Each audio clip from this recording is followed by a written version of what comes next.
गुरुपौर्णिमा उत्सवाच्या पार्श्वभूमीवर शिर्डीच्या साईबाबांच्या चरणी 1 कोटी रुपयांची अनमोल सुवर्ण भेट अर्पण करण्यात आली आहे।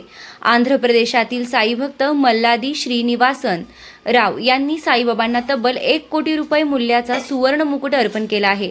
आकर्षक नक्षीकाम, सूर्यचंद्र, नवग्रह, व्यालमूर्ती आणि नवरत्नांनी सजविलेला हा मुकुट भक्तांचे विशेष लक्ष वेधून घेत आहे। 642 ग्रॅम वजनाचा हा सुवर्ण मुकुट संस्थांकडे सुपूर्द करण्यात आला असून गुरुपौर्णिमेच्या पावन पर्वावर साई चरणी अर्पण झालेल्या दानाची सर्वत्र चर्चा रंगली आहे।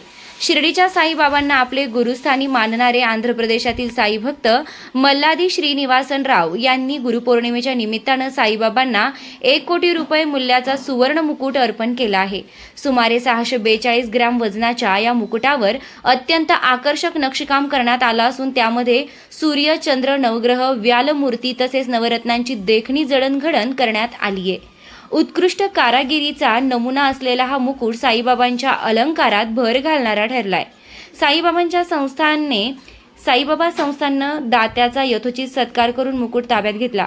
संस्थांच्या नियमानुसार आवश्यक प्रक्रिया पूर्ण केल्यानंतर हा मुकुट साईबाबांच्या अलंकारासाठी वापरण्यात येणार असल्याची माहिती देण्यात आली आहे।